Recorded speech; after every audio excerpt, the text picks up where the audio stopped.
mi nombre es Sofía, pertenezco al grupo de Arquitectos Sin Fronteras en la cooperación local y les comento un poco de qué va la charla.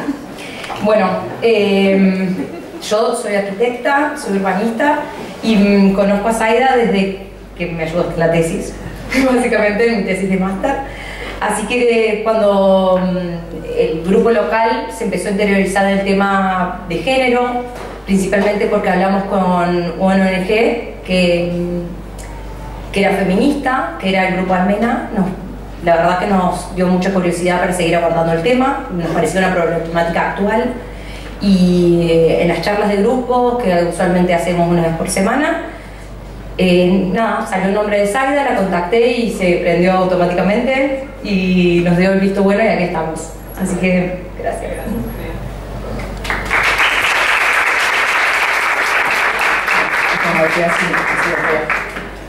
Claro, esto cambia un poco y no sé tampoco ni qué esperáis ni qué vamos a hacer, entonces, porque en principio era una charla como más cerrada, con un grupo más pequeño, que igual sois los que estáis aquí y no hay mucho más, de Arquitectos Sin Fronteras, y era como charla, no podía hablar, la propuesta que le había hecho Sofía era a partir de mi libro sacar ejemplos de mujeres que yo creo que pueden enlazar así, con algo de lo que la manera de trabajar de Arquitectos Sin Fronteras, ¿no? Un poco de esta arquitectura que se hace desde la calle, desde la gente. Pero claro, ahora estamos aquí y es como una presentación de un libro, no es una presentación de un libro. Entonces, no sé, yo lo pongo a debate. Yo tengo una presentación, no me importa, que es un poco del libro, sacando estos ejemplos que yo creo que pueden encajar con esta manera de aproximarse a la arquitectura hecha por mujeres hace unos siglos. Puede ser esa, otra puede ser agarrar el libro y leer partes, o que preguntéis, o por ahí, no sé, empezamos con la presentación y si empezáis a preguntar y se hace como más una charla más que una conferencia, pues mejor. Pero si no, termino de hablar y después igual también podéis preguntar si os apetece. Entonces, bueno, si alguien quiere algo en la mitad, que no, vamos no sé qué, pues adelante. ¿Vale? Bueno, el libro ha salido hace menos de un año, en octubre, pero es un trabajo que llevo haciendo, yo creo que hace, al final del libro lo pongo, creo que como 14 años, muchos años, porque nunca fue, era un trabajo importante para mí, pero muy personal, nunca fue el único trabajo que hacía, por tanto eran los tiempos libres, y también siempre que retomaba era reconfirmar si lo que estaba diciendo tenía suficiente asidero, tras volver a buscar todas las documentaciones y lo que había dicho, realmente lo había sacado de fuentes seguras o no. Entonces, bueno, siempre era un poquito para adelante, un par de pasos para atrás. Y bueno, y finalmente, ya está visible, está compartible, y DPR le gustó el proyecto y bueno, hicimos el libro. Entonces el libro es más bien histórico, es un recorrido de las aportaciones de las mujeres, no necesariamente ni arquitectas ni ingenieras, sino mujeres que han pensado desde sus diferentes lugares y experiencias cuestiones que afectan a nuestro entorno que habitamos, ¿no? Por eso casas y ciudades, por eso estamos con arquitectura en urbanismo, o sea, sacarle todo el andamiaje disciplinar, también para romper un poco esos límites que supongo también lo que Arquitectos Sin Fronteras también intenta hacer, ¿no? Como decía, es histórico el libro, aunque cada capítulo, y un poco vamos saltando de la escala de ciudad a la escala casa, edificios, y cada capítulo intenta tener una reflexión algo más contemporáneo también porque yo considero que la historia es fundamental para pensar el hoy, ¿no? La historia en general, las historias, y no es para que quede, no es una erudición, sino que nos debe ayudar a pensar qué es el hoy y qué puede ser el mañana. Bueno, entonces lo que propongo es un poco pretencioso, pero bueno, reescribir la historia de la arquitectura a partir de las aportaciones que han hecho las mujeres. Ojalá un día este libro esté entretejido con los otros libros que ya existen, pero si cuando volvéis a casa revisáis libros de historia de la arquitectura, veréis que casi si vamos a los clásicos con que, no sé, ¿sois todos arquitectos, arquitectas? ¿O la mayoría? ¿Sí, no? ¿Alguno que no? ¿Al revés hago la pregunta? Ah, bueno, también, está bien. Pero bueno, en todas las profesiones pasa un poco lo mismo, ¿no? La presencia de las mujeres, aún en las supuestas profesiones más feminizadas, a la historia no pasamos, ¿no? O sea, hay un borrado de la historia.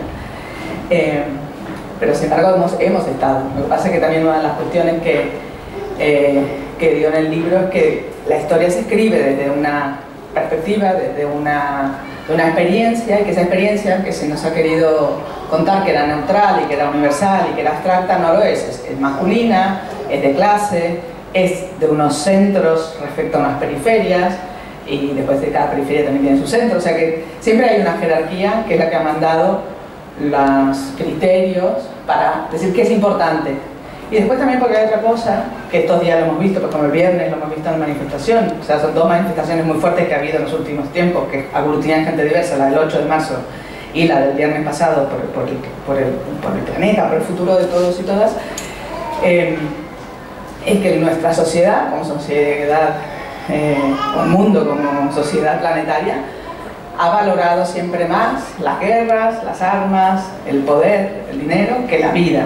Y por eso estamos donde estamos, ¿no? Si nuestra estructura, en lugar de ser una pirámide donde arriba hay un ser humano, que es el hombre, no es el ser humano como especie animal, sino el hombre, y abajo están las mujeres, y después todos los animales, y la tierra, y las plantas, en lugar de ser una pirámide, hubiéramos concebido unas sociedades más circulares, donde nos consideráramos, como dicen las ecofeministas, partes del ser humano, parte de esos animales y esa vida planetaria, posiblemente no estaríamos en una situación de riesgo, y tampoco tendríamos sociedades tan injustas, ¿no? Porque serían otros los valores, ¿no? Entonces yo creo que cuando se escribe la historia de la arquitectura, pues igual lo que prevalece son esos valores de ese poder por sobre lo otro, y todo lo demás es silenciado, es menospreciado, es despreciado, y finalmente sin lo demás, que es la vida, que son los cuidados, es que no existe nada. No hay nada después, ¿no? Entonces, bueno, ¿cómo? Hay una pregunta como que se hacen historiadoras historiadoras en general y filósofas y historiadoras, ¿cómo hacer para contar, cómo cuentas una historia si también nosotras estamos marcadas por esa misma construcción social, ¿no? Por esos mismos valores, aunque nos deje fuera? ¿Cómo construís otra historia? ¿Cómo preguntas otro? ¿Y cómo descubres esa realidad que han tapado, ¿no?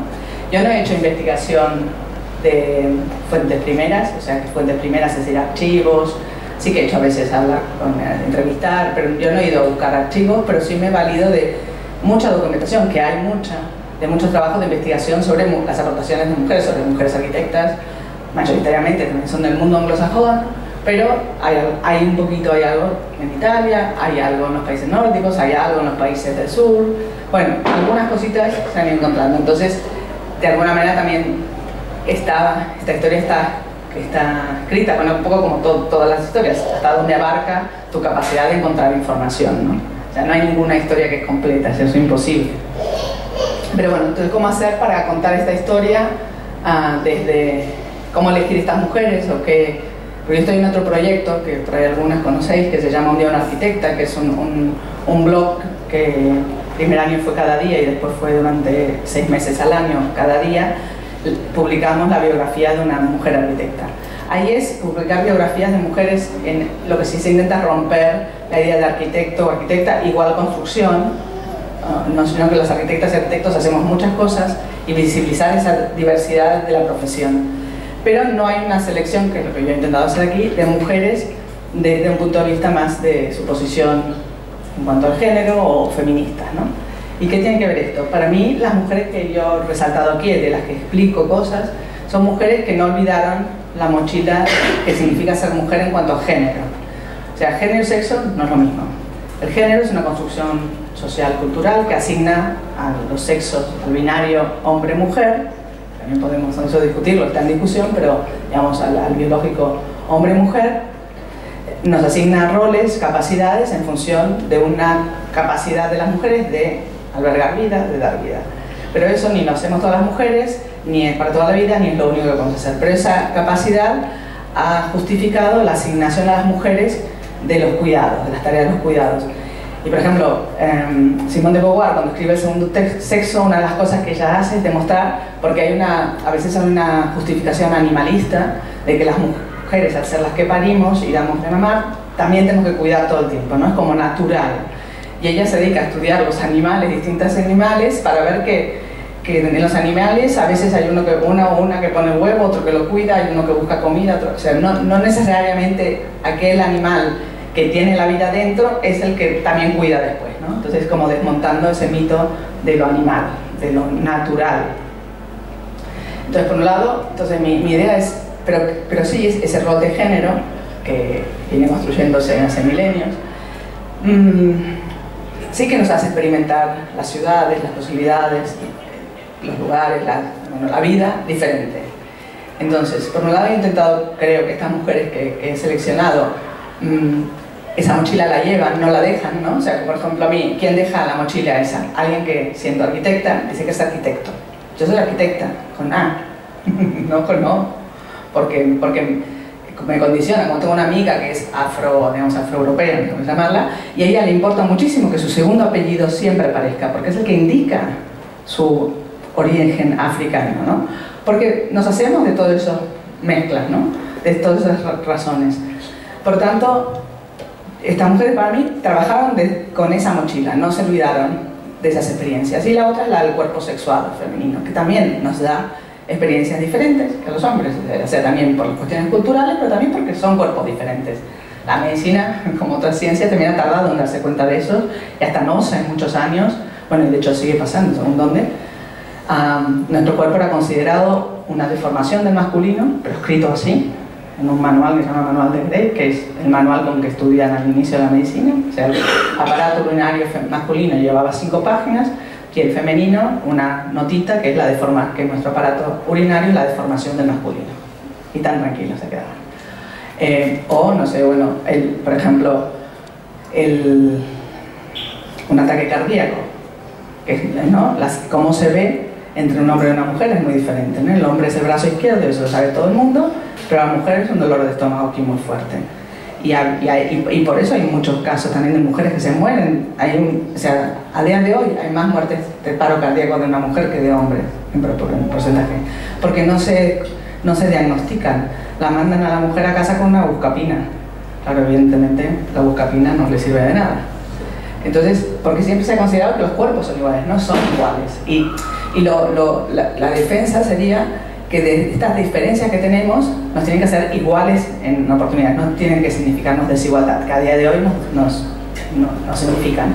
Bueno, entonces yo he intentado que estas mujeres pues hablaran desde estos dos lugares, ¿no? Bueno, e intentar, también creo que la historia nunca está escrita, siempre se reescribe y se reescribe y se reescribe, porque cada momento histórico en la propia revisión de tu pasado son otras las lecturas que haces, y es totalmente lícita, la historia no está cerrada tampoco. Bueno, un poco lo que he ido explicando, ¿no? Cambiar la perspectiva, un poco largo todo esto. Entonces, iré como mostrando los capítulos, y en algunos hay como ejemplos que me parecería que podían ser interesantes para digamos, la perspectiva de arquitectas en la frontera. Entonces empezamos, digamos, antes del siglo XIX, las mujeres que piensan están en la arquitectura, la ciudad, o que tienen pensamiento alrededor de eso, porque las cosas no solo se construyen con un plano o con una obra, sino pensando, viviendo, ¿no?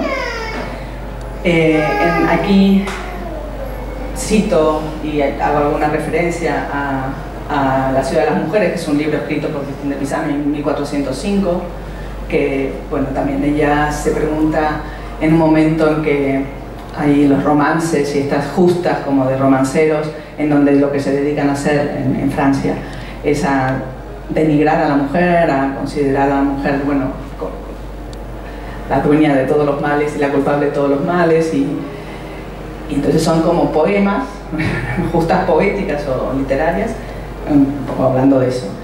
Y ella dice, no, esta realidad que me explican no coincide con la mía, mi experiencia de las mujeres es otra, no es esa, ¿no? Entonces escribe un libro como filosófico, teórico, de también construir una ciudad, también donde no haya guerras, también siempre, en general las mujeres han sido antibelicistas siempre, digamos, la guerra no es una solución muy deseada. Luego, cuando aparece el espacio privado, si pasamos del medioevo al Renacimiento, el estudiólogo como espacio masculino, de primer espacio privado, es netamente masculino y representativo. y las beguinas, que son las beguinas que son mujeres que en el siglo XIII deciden formar unas comunidades de vida y que siguen hasta el siglo XIX, XX, quedan algunas. Posiblemente al final ya también son más cooptadas por la iglesia, pero en un principio, aunque tenían una iglesia, bueno, al principio no tienen iglesia, tienen después dentro, y tienen una especie de estructura conventual y se visten con una ropa que podría ser como de monja, pero también es la época, pero deciden mujeres vivir juntas para tener una tercera opción a la vida que les podía tocar, que era casarse, entrar en un convento, y esta sería una tercera opción. Vivir juntas y formar un grupo de colaboración en donde algunas trabajan para lo reproductivo dentro de ese sitio y otras van a trabajar fuera, ya sea en hospicios o en fábricas, y hay mujeres de toda clase social. Obviamente las que la fundan y lo crean y lo financian son mujeres que tienen dinero, ¿no? Bueno, me parece como una experiencia interesante de maneras de vivir y colaborar en estas comunidades.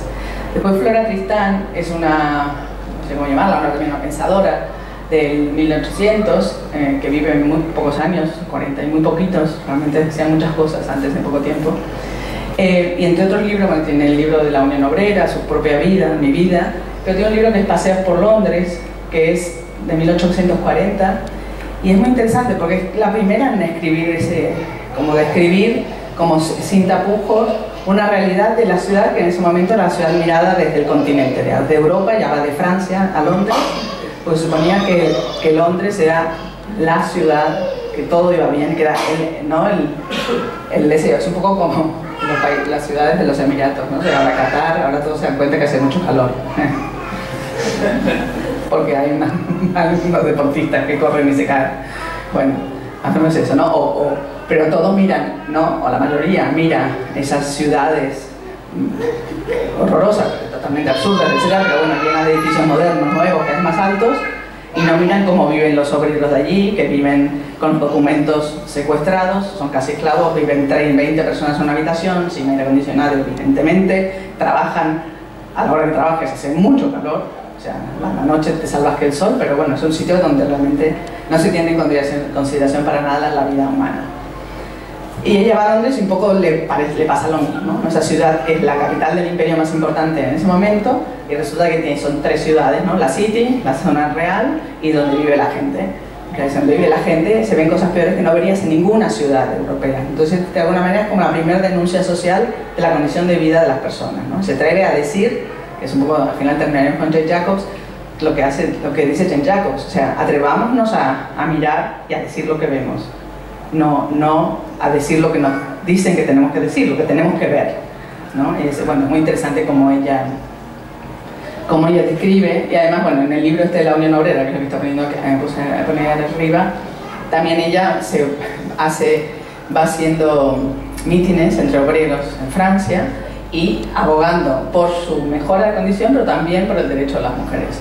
Y es uno de los derechos que por lo demás se aboga desde Christine de Pizan, ella, Wollstonecraft y otras mujeres, Olympia de Bourges y otras mujeres entre 17 y 18, es la educación. Evidentemente, si no hay educación, tus posibilidades se ven muy limitadas. Entonces, con suerte, algunas mujeres en ciertas clases tenían una cierta educación, pero no entraba a la oratoria, no entraba mucho en la escritura tampoco, leer hasta por ahí nomás. La educación tenía para las mujeres otros valores, ¿no? Y entonces ella le dice que sería absurdo, no sé si lo pone aquí, ahora no sé si lo pone, pero ¿cómo no podéis querer que las mujeres se eduquen, ¿no? Las mujeres son vuestra hermana, vuestra amante, vuestra esposa, vuestra madre, vuestras hijas. Es con quien compartes. Lo que no es trabajo lo compartes con ella, ¿no? Y si estás hablar con un burro, no tiene mucho interés, ¿no? Como intentando, eso también lo hace María, intentando convencer a los hombres de los beneficios que la mujer sea educada para ellos, ¿no? Dándole vuelta a la tortilla. En el siglo XIX también nos encontramos a tres mujeres, entre otras, pero 3 mujeres inglesas que son, en alguna historiografía más oficial, son las benefactoras. Y ya como nombre, benefactora es como un poco feo. Evidentemente son 3 mujeres que tienen dinero, que tienen acceso a medios, ¿no? Son Angela Burdett, Octavia Hill, Rita Barnett. Tenemos nuestra propia Francisca Bourg-Messon o Jane Addams en Estados Unidos. Hay más, pero son mujeres que dedican su posibilidad de incidir en la realidad porque tienen dinero para intentar transformar la realidad, ¿no? Entonces, Angela Bourdet, que es una rica heredera de un banco, lo que decide es trabajar en lo que llamaron la casa para las mujeres caídas, ¿no? Para mujeres que querían salir de la prostitución. Le costó muchísimo conseguir esa casa, porque en cuanto el barrio se enteraba que iban a poner eso, pues ponía, como pasa muchas veces desgraciadamente, ¿no? Cuando quieres hacer un sitio para menores no acompañados segregas, cuando una casa para mujeres maltratadas también, un sitio para... O sea, cualquier cosa que da miedo. Finalmente la pusieron, y también la historia lo recoge como es una iniciativa de Charles Dickens, ¿no? Charles Dickens le apoyó y trabajó también allí, pero no es o al menos no es él solo, son los dos, ¿no? Y esta casa lo que hacen es, por voluntad propia, las mujeres que quieren salirse de la prostitución, ir allí, si tienen hijos con sus hijos, formarlas, intentarles cambiar un poco sus usos y costumbres, y una vez que estuvieran formadas, sacarlas del país a otros sitios para que pudieran rehacer su vida en un sitio donde no les acompañara, digamos, su historia. Octavia Hill, que es una que a mí personalmente me atrae mucho, es una mujer con mucha fuerza, que ella lo que hace es sencillamente trabajar en las casas, en los tenements, ¿no? Las casas, los conventillos, las corralas de aquel entonces, ¿no? Los sitios donde vivían las familias obreras, que cada familia vivía en una habitación con condiciones malísimas, en donde el propietario se encargaba de cobrar bien la renta, pero luego no había nada a cambio, ¿no? No había ni mejoras en los edificios ni nada. Y, bueno, a ver si tengo puesto el otro. Lo que en la época, si se hacía algo para obreros, no se hacía mucho, era lo que ya sabemos que también que se hace siempre, que es arrasamos con todo lo que hay y ponemos unos bloques, unos edificios que no iría a vivir yo, pero como son pobres van a ir a vivir ellos. Y ella no está de acuerdo con ese sistema, primero porque son tipos de vivienda que no responden a su... O sea, pasaron 200 años y vengo de una tesis en donde seguíamos hablando de lo mismo. Son viviendas que no corresponden con sus capacidades, con sus necesidades. Claro, y después, ¿qué es lo que pasa? Lo que hemos oído todos, también en todos lados, no, que esos, como son no sé qué, tienen chanchos en el baño, o queman el parquet, o no saben limpiar, o no saben, bueno, claro, nadie nace sabiendo, y si tú vives de una manera y te ponen en un sitio a vivir de otra, pues no está tan fácil, ¿no? Entonces ella inventa un proceso que después será tomado por los servicios sociales ingleses en la entreguerra y después de la Segunda Guerra, bueno, en el momento del estado de bienestar a todo pulmón, que es acompañar a la gente. Entonces ella dice, su objetivo era tener esas casas, tener la propiedad de esas casas y con sus equipos de mujeres ir a esas casas a cobrar el alquiler semanalmente, pero establecer una relación con esas mujeres, mejorar esas casas y también colaborar, trabajar juntas en las mejoras de las capacidades de las propias, fundamentalmente de las mujeres que estaban allí haciendo la vida posible, y a partir de ahí ir mejorando el sitio de vivir, pero no a partir de una imposición, sino de la mejora de sus propias capacidades. Y llega a gestionar unos 3.000 unidades de vivienda, o sea, como esa, ¿no? Y de hecho, por ejemplo, Patrick Geddes, la esposa de Patrick Geddes, fue del grupo de esta mujer, y Patrick Geddes aprende mucho a mirar la realidad. Patrick Geddes es un urbanista inglés, que es biólogo, creo yo, geólogo, o sea, viene de la rama de la biología, y cuando va a la India hace una cosa que le llaman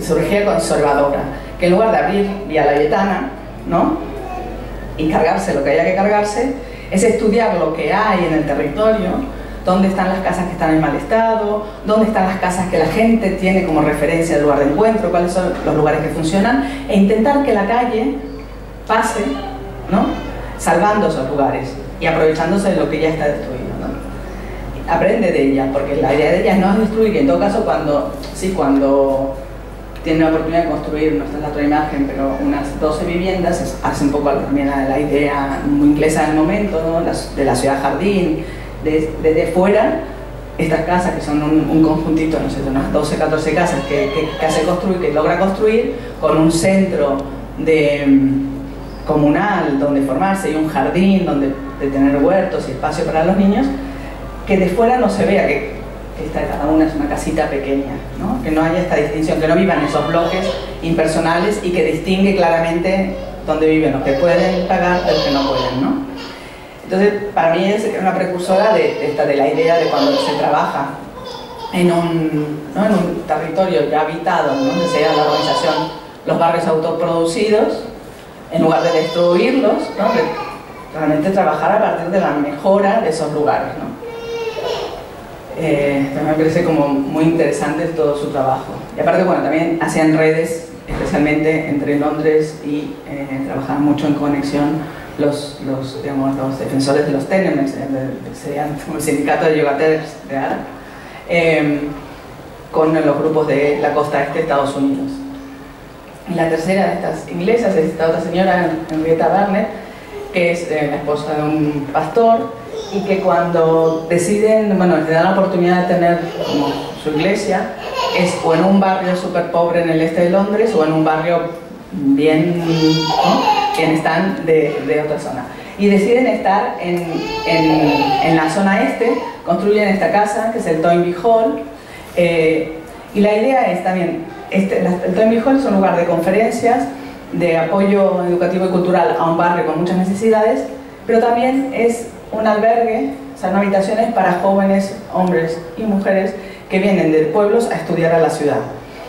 ¿Y cuál es el objetivo de ellos? Fundamentalmente de ella, pero en este caso de los dos, es que estos jóvenes que están en la universidad serán el día de mañana dirigentes, pero si no viven en esta casa con ellos, nunca tendrán la oportunidad de conocer esos barrios, porque nunca los van a ver. Entonces, de esta manera podrán tener alguna conciencia de cómo viven esos cientos de miles de otros que nunca conocerán, ¿no? Y luego ella también, pero para terminarlo a hacer, tuvo que esperar que se muriera el marido. Esto es Hampstead, un suburbio jardín, que estaba planeado traer el tren, pero era un sitio natural con mucho interés, y también deciden, quiere formar un grupo para juntar dinero para poder comprar eso y hacer un experimento de un barrio jardín que respete la naturaleza y que integre diferentes tipos de familias y de gente y de clases y no sé qué. Y lo hizo, más o menos, pero cuando se murió el marido, porque el marido le dice cómo iba a meterse en semejante cosa. En esa misma época, un poco más adelante, ya en Estados Unidos, sintonizando con las luchas sufragistas, también las mujeres, claro, salen al espacio público, o sea, se apropian de alguna manera de la ciudad, y esas ciudades, en este caso es en las costas de Estados Unidos, ¿no? Nueva York con el Central Park, Chicago y los grandes proyectos de jardines y de avenidas y no sé qué, o Boston también con sus jardines, o sea, unas ciudades que tenían una cierta modalidad de ser ciudades, entre comillas, bonitas, pero ellas dicen, sí, pero lo bonito es solo lo que se ve, lo que está detrás, donde viven otra vez los otros, nadie se ocupa. Vale, ya que nosotras somos las encargadas de las tareas domésticas, pues vamos a ayudar en el municipal housekeeping, vamos a ayudar a cuidar la casa, a cuidar la ciudad. Y entonces, algunas cosas las hacen ellas con sus asociaciones, algunas cosas que de alguna manera exigen a los ayuntamientos que lo hagan, o sea, ellas tienen la capacidad de llegar porque son obviamente de clases poderosas, pero utilizan eso como una cadena de transmisión para mejorar la vida de los obreros y los inmigrantes y los afroamericanos.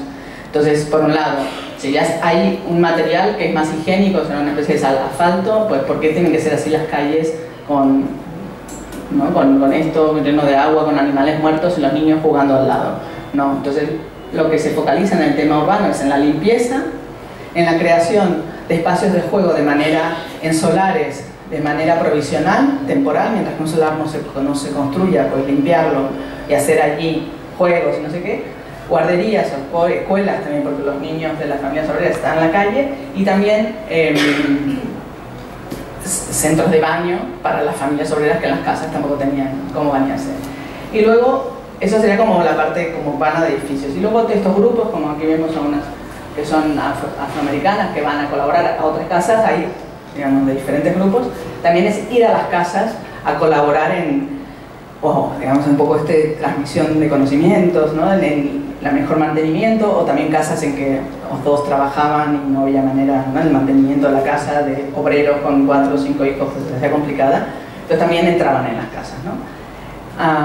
Y este es en Manhattan, los diferentes, estos dos puntitos, que no se ven mucho, pero son puntitos, en donde hay o actividades de este tipo, o hay playgrounds, asociaciones, baños, casas de settlement, de alquiler, y algunas de las casas que hacen son especialmente para mujeres, ¿no? Como es la Young Women Catholic Association, que es una de las organizaciones que trabaja, que está presente en estos movimientos, y lo que hacen estas casas es permitir que las mujeres del pueblo puedan ir a la ciudad a estudiar, o ya hay algunas carreras que se dan a que las mujeres puedan estudiar en la universidad, pero no pueden vivir en apartamentos solas porque no está bien vista. Entonces estas casas, gestionadas por mujeres de buena familia y responsables, permite que estas mujeres vayan a la ciudad, ¿no?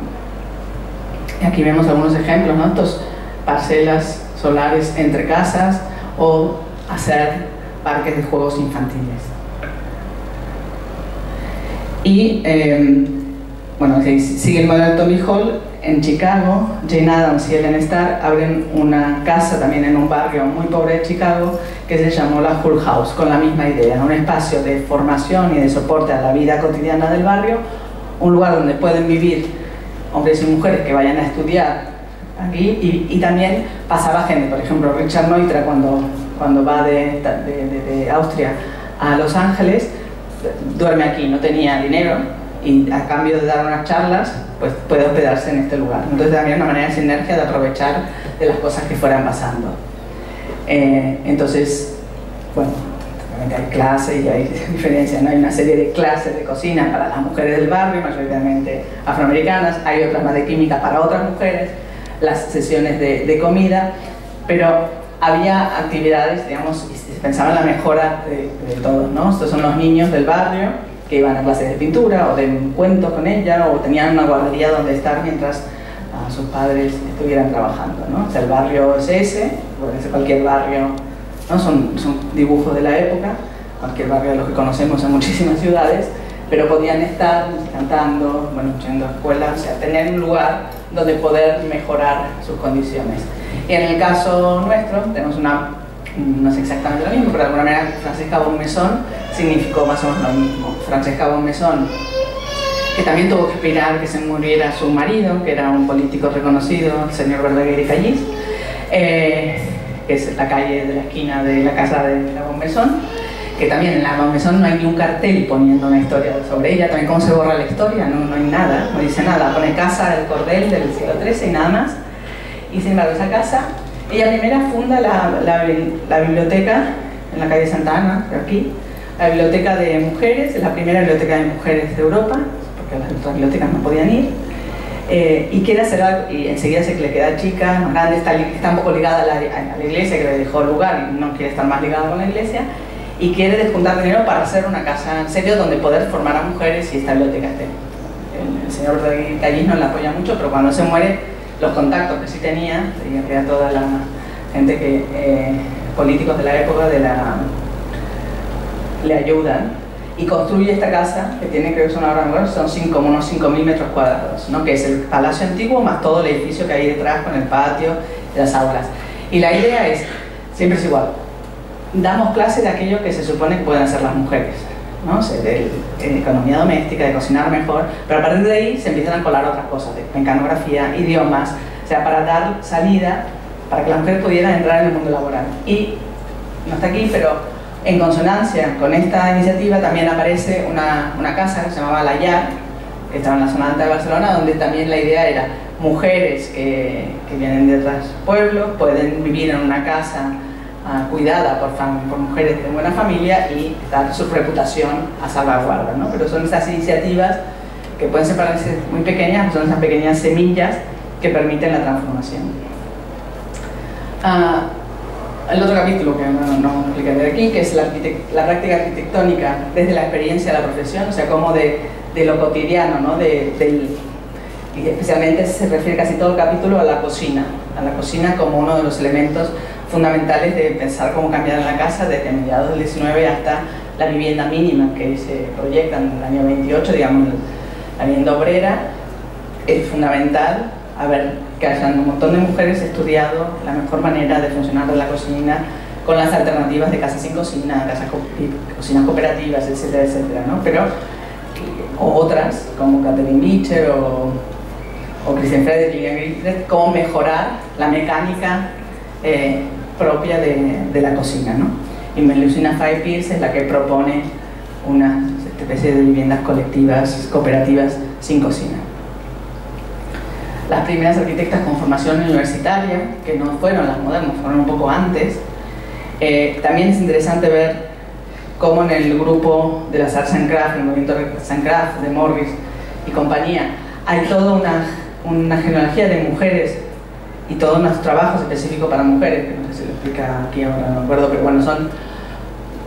O sea, el sistema Art and Crafts tiene muchísimas mujeres trabajando allí, evidentemente, porque hay algunos tipos de trabajos que son como más femeninos, por las manos pequeñas, que ya venían desde los gremios, ¿no? O sea, el bordado, el trabajo con joyería, ciertas cosas que hacen más las mujeres. Y ellos tienen todo un sistema, otra vez, para Los Ángeles Caídos, también tienen toda una serie, tienen unos trabajos especiales para mujeres que han caído, son prostitutas y que quieren salirse, entonces cómo a partir de una reeducación y una generación de empleo para ellas, están las de la élite, que son las hijas de Morris y de todos los allí, y hay otro grupo más de artesanas. Pero es importante porque también en ese lugar están las mujeres, ¿no? De las primeras arquitectas, comentaría un poco de Julia Morgan y de Marion Mahoney, pero estos son... Jean-Louis Bethune es la primera arquitecta que ejerció en Estados Unidos, que no estudió arquitectura, sino que logró la convalidación, la aceptación como arquitecta por haber trabajado en un estudio. Sophie Hayden es la primera arquitecta del MIT. Mary Cotter es una dibujante, arquitecta, que genera todo un proyecto de hoteles alrededor de un tren que va por el Cañón del Colorado, y hace como toda una recreación y una recuperación, no sé hasta qué punto recuperación o invención de la arquitectura a navajos, etc. Y Vivi Lon es una de las primeras arquitectas, luego la tercera, finlandesa, y Marion Mahoney, que ahora lo explicaré un poco, es arquitecta del MIT, la tercera, y urbanista. Julia Morgan es muy particular su historia.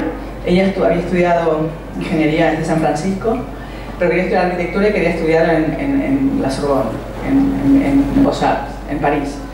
Intentó 3 veces entrar, las primeras 2 no lo logró, la tercera la logró con 27 años ya. Y había una norma en Beaux-Arts que te tenías que graduar con antes de 30. O sea, ella tenía que terminar la carrera en esos 3 años, y de hecho la última entrega la hizo muy poquito antes. Allí conoce a Phoebe Hearst, que es la del periódico, que ella es familia, por ahí los más jóvenes no, pero los mayores nos acordamos del secuestro famoso de Patty Hearst, bueno, una familia de periódico de California muy adinerada, que le ofrece a ella, la Phoebe Hearst le ofrece becarle, darle dinero para estudiar. Se dice que no, que ya con lo que tiene es suficiente, ¿no? Aquí también hay una relación que sería la sororidad, que es ayuda y colaboración entre mujeres para poder crecer, que se ha dado en todas las anteriores y que en muchas de estas se da, que si no hacemos red en un entorno que no nos es muy amable, pues es difícil. Pero cuando vuelve a San Francisco, esta Phoebe Hearst era una de las principales donors de Berkeley y le consigue a ella trabajo en el equipo de arquitectura de Berkeley. Hay un terremoto después y la única torre que queda en pie es la que había hecho ella. Entonces, bueno, como gana nombre, bueno, tiene diferencias con el arquitecto que no está muy contento, el jefe de equipo, porque le saca protagonismo y se abre por su cuenta, ¿no? Y después termina años después trabajando para el hijo de Phoebe Hearst, para el magnate Hearst, que le hace aquella espacio que es un poco un delirio, ¿no? Que es un palacio que hay no me acuerdo el nombre del pueblo, del sitio en California, pero es no sé, un lugar algo de locos donde copió iglesias, palacios, bueno. Pero lo que me parece interesante es que ella a sí misma, y era reconocida así, a ella le parecía bien, aunque en cierta manera se lo decían como de manera despectiva, ella era la arquitecta de los clientes. De alguna manera ella hacía arquitectura en función, eso le hace a este como un parque de Disneylandia, ¿no? de arquitectura histórica bien hecha, pero todo como copias o inspiradas, etc. Pero después hace arquitecturas maravillosas. Y no como por ejemplo este edificio que es un centro en la costa, que es del Young Women Catholic Association. Hay 3 ramas, y las 3 ramas, una en la costa oeste, el centro y el este, encargan a diferentes mujeres los proyectos. Y este es Asilomar, que me muero por conocer, que es un lugar en la costa de California, donde está el paisaje y están estos edificios, son parte de ese conjunto, ¿no? O sea, es una arquitecta muy ecléctica, pero muy buena arquitecta. Cuando después de la Segunda Guerra Mundial, con no sé, recordáis las arquitecturas de las casas del desierto, estas arquitecturas planas, en acero inoxidable, mucho cristal, ella ya no se ve como para, ya es muy ecléctica, pero ya ahí no llega, no sabe cómo hacer esa arquitectura y decide cerrar el estudio. Pero antes que cuente cómo acaba, ella, por ejemplo, cuando explican en un libro biográfico que hay de ella, cuando trabajaba para sus clientes particulares para hacer casas, hablaba con todas las personas de la casa y con los niños y niñas también hablaba especialmente, y siempre hacía alguna cosa, obviamente son casas, alguna cosa especial para los niños, ¿no? O una escalera escondida, un lugar que cuando no nos la hacen todos de pequeños hemos tenido algún rincón que nos inventábamos que abriendo una puerta pasaba no sé qué cosa, pero ella se los hacía a los niños, ¿no? Estas cosas. Bueno, cuando ella decide cerrar, que creo que como el año 57, manda una carta a todos los clientes diciendo que si alguien quiere algún dibujo más, porque va a cerrar y va a quemar su archivo. Y bueno, su archivo de 700 edificios, lo hizo, se quemó, lo quemó. O sea, la reconstrucción de ella se hace difícil, ¿no? O sea, encima que nos borran, también dejamos pocas huellas nosotras mismas. Y Marion Mahoney es arquitecta del MIT y trabaja con Wright durante 14 años en Oak Park, en el estudio de Wright de Oak Park, y es la que hace estos dibujos de Wright que son tan reconocibles de esa primera etapa. Después Wright cambia la manera de dibujar, porque ya lo dibujaba era ella, y hace estas japonicerías que son tan típicas de esa época. Y cuando Wright se va a Japón, le dice a ella si se quiere quedar con el estudio. Ella es la responsable, ella no acepta, pero el que se queda con el estudio dice que ella se queda si ella lleva a ciertos proyectos que ella se llevaba, especialmente de casas, contratos con determinados clientes, ¿no? Pero luego sigue un tiempo, pero luego se casa con un compañero del despacho, con Walter Burley Griffin, y hacen el concurso para Canberra, la capital de Australia, que lo gana Walter Griffin. Hasta el 2011 ni la propia ciudad de Canberra reconoció que la autoría era doble. Evidentemente era doble, solo era él. Y yo creo que ahí también, como pasa antes en los concursos, quien vio estos dibujos pensó que estaba Wright detrás, pero no estaba Wright, estaba ella. Pero bueno, hicieron ese proyecto y estuvieron viviendo entre Australia, la India, en Asia, bastante, de Australia a Asia, a la India, unos años, siguieron trabajando. Él se muere en el 34, creo que se muere él, y ella vive bastantes años más, pero también ella misma tiene un libro no publicado, en donde aún después de muerto, porque eso es una capacidad que tienen los hombres, después de muerto siguen haciendo obras. Las mujeres no, los hombres sí. Pensar que hay varios. Bueno, pero ella misma al escribir le da todo el mérito a él, ¿no? A veces es como Daniela Arias, una colega, ha hecho una tesis un poco viendo cuáles son los mecanismos del borrado, y algunos es un autoborrado, ¿no? Ante mismo Aino Alto, la socia y esposa, primera esposa y socia de Álvar Alto, muchas veces ella aceptaba ese borrado de la historia porque era consciente que en esa construcción heroica de mitos, si ponían a los dos, descendía la capacidad de la obra de los dos de capturar o de salir al aire, ¿no? Entonces aceptaba ella misma ese lugar de desaparecida en la historia. Y estas son las primeras, la primera alemana, la primera inglesa, la primera uruguaya, que es del año 1923, la primera argentina del 1927, la primera italiana, creo que del 40 o del 30 y pico, la primera española en Madrid del año 36, la primera catalana del año 62, pero que no estudió en la Escuela de Arquitectura de Barcelona, sino que lo que hizo fue ella estudió en Rumanía y convalidó sus sus estudios aquí, y Rita Fernández Quemadelos, que es gallega, estudió en Madrid junto con ella, pero ella se recibió en el 36 y ella, evidentemente, hasta que no pasó la guerra no pudo terminar. Y Rita Fernández Quemadelos, Matilde Suárez fue depurada y no pudo trabajar, no pudo firmar con su nombre como tantas otras personas. Trabajó con firma de compañeros, y Rita Fernández Quemadelos sí que trabajó en equipos importantes en muchos de los nuevos barrios, las nuevas ciudades de la posguerra. Y esta de Argentina, que es muy curiosa también, era aviadora también. O sea, arquitecta y aviadora, la primera arquitecta y aviadora. Bueno, no hablo de las modernas, pero las modernas también no son las primeras. Muchas veces, si conocemos algunas, supongo que os suena, te comienza a sonar Lily Reich, ¿sí? Ainhoa Alto, Charlotte Perrin, bueno, Margarita Chotelikovsky, que quisiera hablar después, pero estas son las ya un poco de una siguiente generación, aunque en un caso también son las primeras en su país, y que son las arquitectas modernas que sí que trabajan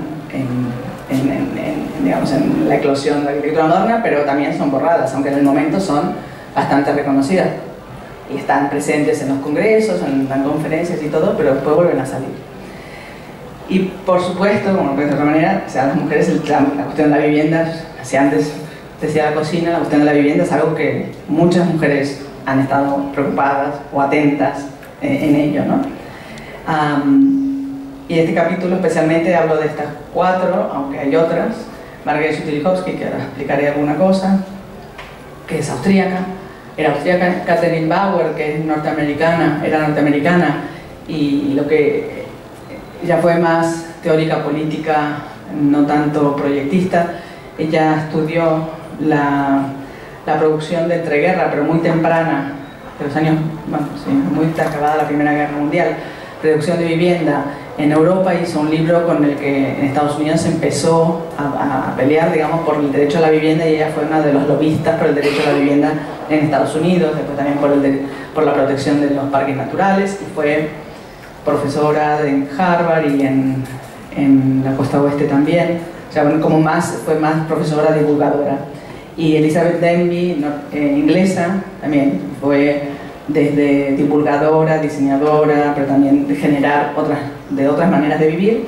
Y Carmen Portinho, que es una brasilera, ingeniera, que estudió urbanismo en Inglaterra después, feminista, era de los grupos sufragistas de Brasil, y que creó a su vuelta de Inglaterra, pidió, tenía contacto con el presidente del país, crear la Secretaría de Vivienda de Brasil, ¿no? Que en Río.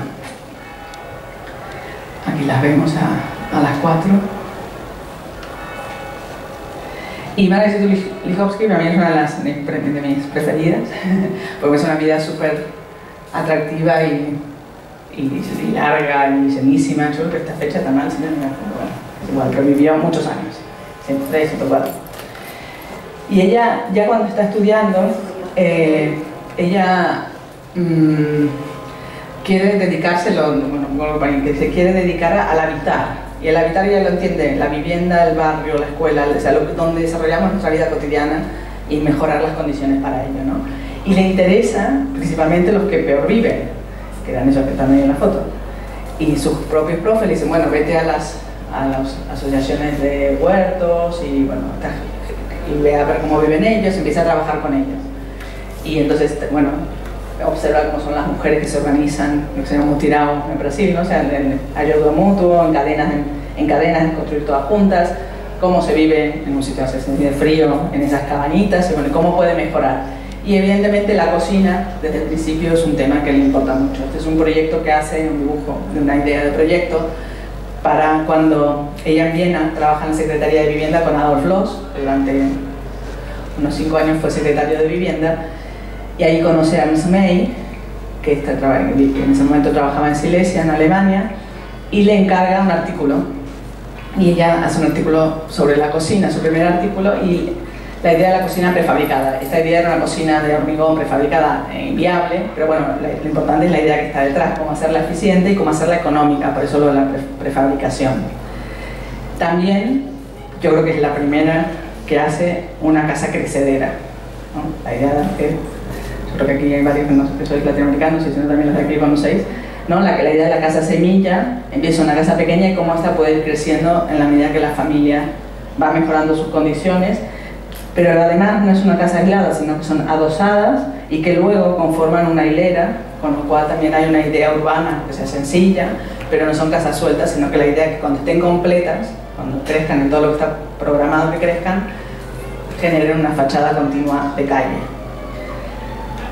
Bueno, trabaja en Frankfurt, que es de lo que es más conocida, del equipo inicial, y ella es, junto con Ernst Mayr, de los que más escriben en la revista de Frankfurt sobre lo que hacen y dan conferencias. Son los dos que se viajan dando conferencias y proyectan lo que le hace más conocida en la cocina de Frankfurt, ¿no?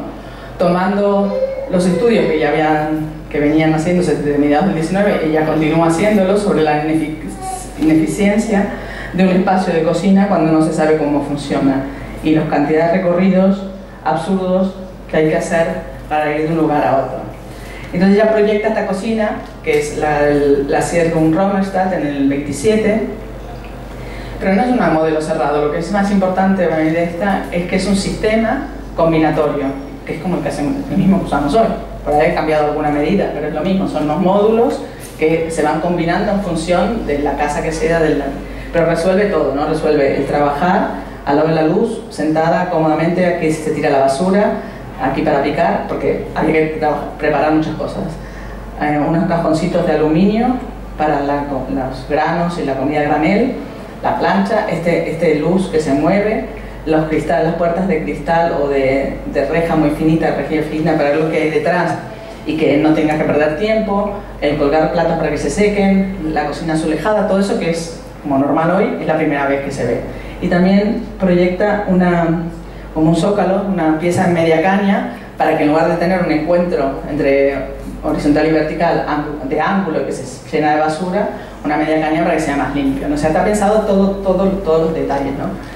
Esta es otra conformación, como veis, porque aquí está la tabla planchada y está allí. Los espacios de guardado de elementos de limpieza, cosas que hoy aún siguen faltando. Y como decía, es un modular. Ella tiene algún otro proyecto para una casa grande, donde hay una cocina más grande, una antecocina, o sea, que no es un modelo cerrado de cocina. Y lo que comentábamos antes, de que la gente no nos hemos sabiendo, entonces en ese momento en Frankfurt no solo se hacían las viviendas nuevas, se hacían esas revistas que eran para comunicación internacional, se hacían estos registros en donde se publicaban dentro de la misma revista los diferentes diseños industriales, digamos, nuevos que hacían. Una bañera, que era bañera, ducha, poco espacio, la cocina, en todos estos elementos llevaban el sello de Frankfurt y los vendían, o sea, puertas mecanizadas, picaportes, todo lo que no estaba industrializado, industrializan aquí. Y eso lo vendían a todos los otros, a Francia, a las otras ciudades alemanas, porque no había industria, digamos. Ellos habían generado también esta industria. Pero no solo eso, sino que también generan sitios donde explicarle, que son las mujeres, cómo se usan esas cocinas. O sea, hay un pequeño vídeo en donde, claro, si tú dices, es fácil, ¿no? Pero estas mujeres venían de cocinar en una cocina económica, con suerte, donde los tiempos, el carbón, después había unas cajas donde se ponían las ollas y las cosas se terminaban de cocinar tapadas, como que agregaban calor, y no había agua, había que buscar el agua. O sea, ¿cómo pasas de eso, parece tan fácil, a una cocina como las casas que tenemos hoy? Evidentemente no es automático, ¿no? Entonces, bueno, estaban estos centros de educación, ¿no? En el centro de la ciudad, donde se podía formar mujeres o profesionales. Y este es el vídeo que os digo, donde se muestra cómo era antes y cómo es ahora con la cocina de Frankfurt, ¿no? Vemos que esto está más oscuro, la cocina de antes, y a partir de aquí ya es la cocina de Frankfurt. Luego ella, cuando llega el nacionalsocialismo, cuando llegan los nazis, ella se va con el grupo, con un pequeño grupo inicial, con Ernst Mayr, a la Unión Soviética, y allí sigue diseñando vivienda, muebles infantiles, también que cambiaban de uso. Luego también va a China y trabaja para el gobierno chino en un programa de escuelas, de generación de escuelas.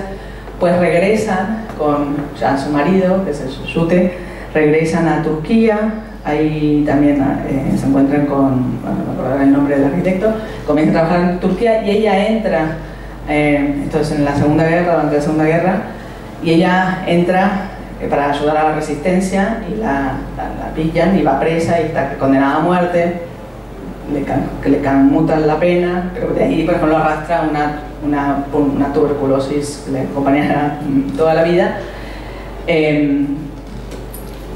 Después de la Segunda Guerra, como ella estaba tan asignada con la extrema, la izquierda, también la castigan un poco, ¿no? Porque en esta voluntad de construir una cosa más suave, pues a estos que eran tan de izquierda no les ayudaron mucho, pero bueno, al final ella se metió a hacer discursos políticos más ligados con las mujeres y los derechos de la mujer. De hecho, después de la Segunda Guerra Mundial, aboga por el divorcio que no existía, por la igualdad de pago, por el derecho a tener una cuenta bancaria que tampoco había, o sea, una serie de cosas de derechos más políticos de las mujeres, ¿no? Y ya al final de su vida, en los 80 y 90, le reconocen con la medalla de oro de la universidad, de la ciudad, o sea, recibe reconocimientos por toda su trayectoria. Luego, no sé qué era.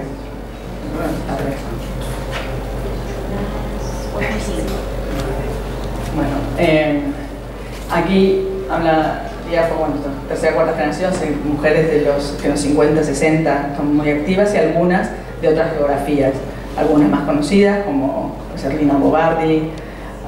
Mineta Silva es la primera asiática en entrar en la AA, y que es de Sri Lanka. Ada Luis Stable, que está viva y escribe crítica, y Sibylle Moholy-Nagy, que es la segunda esposa de Moholy-Nagy, que ahora veremos algo de ella. Marina Weissman, como teórica de la arquitectura, es argentina, porque también sus textos, si los leemos en clave, que fue fundamental sus textos para reescribir la historia latinoamericana, que de alguna manera era como lo que explicaba al principio la historia de las mujeres. Para que hablar de Latinoamérica, si está la arquitectura de verdad, que es la del centro. La de Latinoamérica es una copia, eso lo he escuchado decir algún profesor, ¿no? Entonces, ella escribió unos textos de cómo revisar la historia, cómo reescribirlo, ¿no? Cómo reescribir la historia desde otro lugar. Jane Drew, como arquitecta, que es la arquitecta justo con Maxwell Fry, a quien Nehru les encarga Chandigarh, y ellos invitan o piden que invite a Le Corbusier. Y Jacqueline Tyrwhitt, que también es una mujer que tiene mucho que ver con, digamos, bueno, Asia, Inglaterra, América, en los OCEAN, es la secretaria de los OCEAN de los últimos 5 OCEAN seguro. Bueno, es como muy divulgadora y trabaja, bueno, conectando historias y relaciones, aunque no se conozca.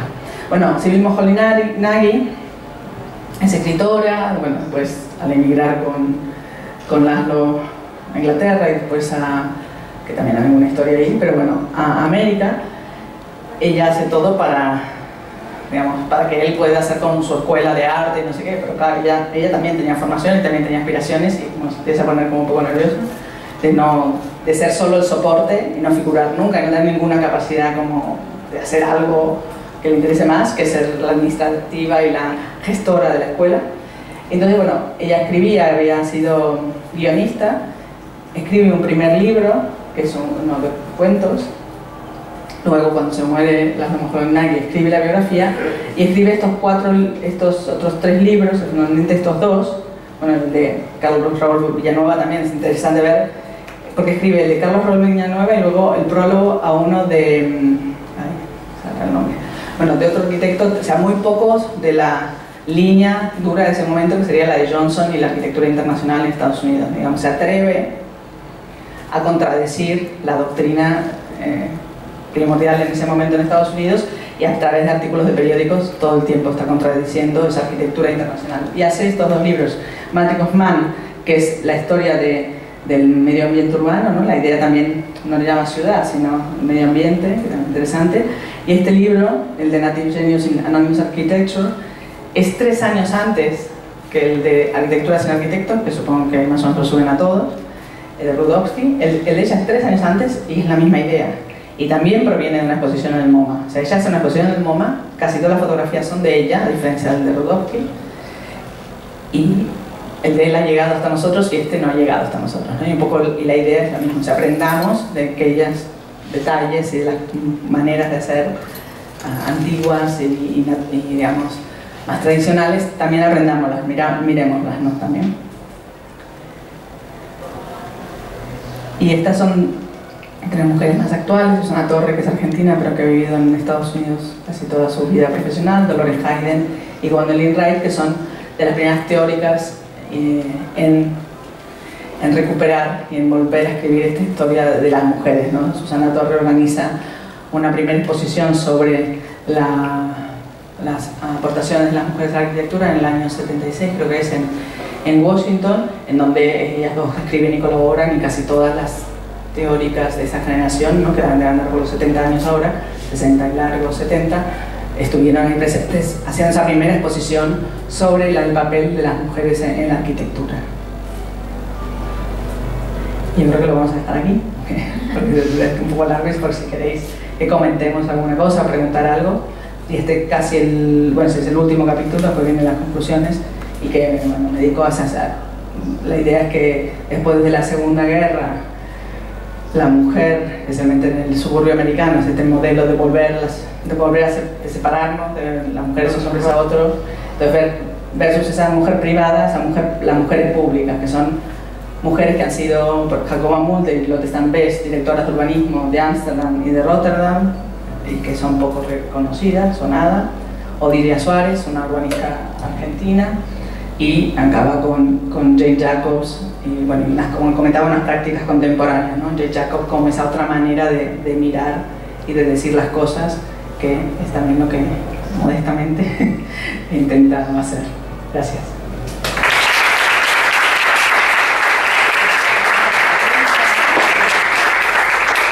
No sé si alguno querrá hacer algunas preguntas del tema, comentar. ¿Algo? ¿Sí?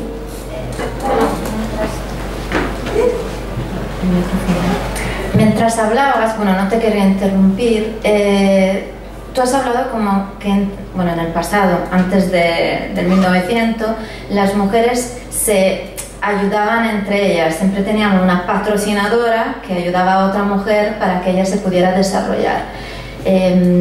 Me preguntaba si ha habido algún caso, porque siempre se ha hecho bastante hincapié sobre que muchas de estas mujeres han tenido que esperar a que sus maridos muriesen para poder desarrollar los proyectos que tenían en mente. Claramente era otra sociedad, pero la duda que me surge, primero, cómo venían recibidas estas mujeres, si como casos aislados, en plan, una excepción que no confirma ninguna regla, por parte de los hombres de la sociedad. Claramente se han quedado ocultas y ahora se está haciendo un trabajo para que se destapen. Y por otra parte, me gustaría saber, si lo sabes, si ha habido hombres que las han ayudado. Sí que ha habido, de hecho, bueno, todas estas inglesas que han trabajado con los barrios han sido grupos mixtos, pero en realidad ellas han sido líderes. Pero muchas veces también la historia reconoce todo el liderazgo masculino, no el liderazgo femenino. Pero sí, siempre ha habido aliados. De hecho, hay en el 1700, creo que está de Poulain, ¿cómo se llama? Un político francés que no me acuerdo el texto, pero se llama de Poulain, es el apellido, pero escribe por el derecho de las mujeres. O sea, sí que ha habido. O Plutarco, en el 30 después de Cristo, también escribe las virtudes de las mujeres. O sea, los hombres no son cretinos por ser y nos necesitamos mutuamente, es evidente, ¿no? Y sí que ha habido, sí, claro. Pero también es cierto que entre las mujeres sí que ha funcionado antes y funciona ahora también. Las redes entre mujeres sí funcionan para ciertos tipos de cosas que a veces es difícil que se abra la puerta.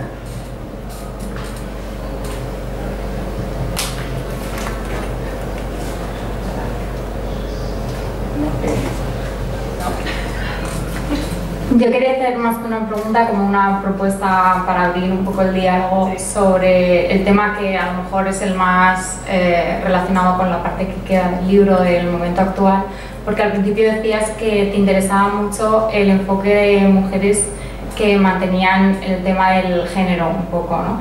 Y entonces es la relación que tiene hoy en día el urbanismo de género, si crees que en sitios donde a lo mejor ya hay más igualdad entre géneros sigue siendo necesario, o que por supuesto yo también creo que sí, pero ¿qué dirías a toda la gente que critica tanto que siga siendo necesario un urbanismo de género cuando quizás estamos yendo hacia una sociedad más igualitaria?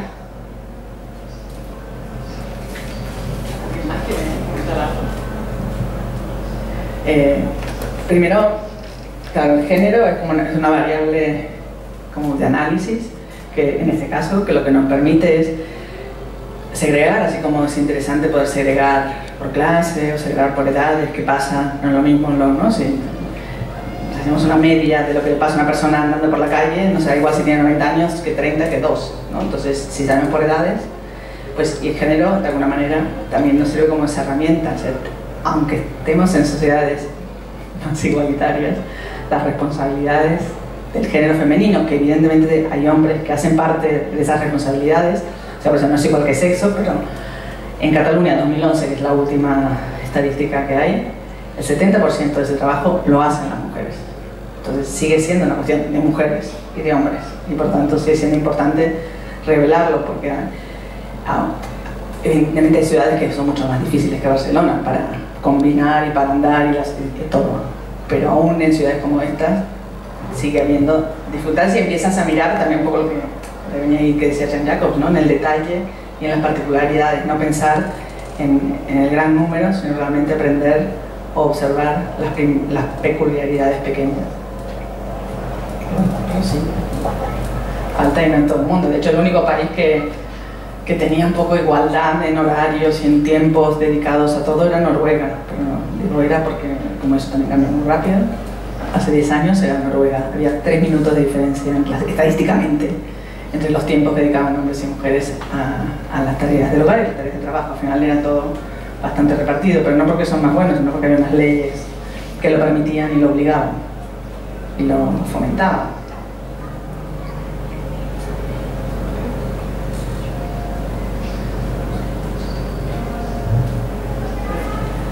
Bueno, si no tenéis ninguna pregunta más, dejamos que nos han venido a buscar aquí, que supongo que ahora para bajar, no sé cómo es esto.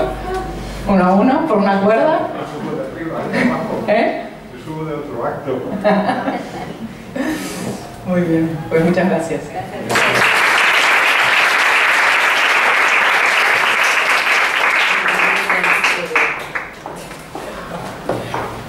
Agradecimiento de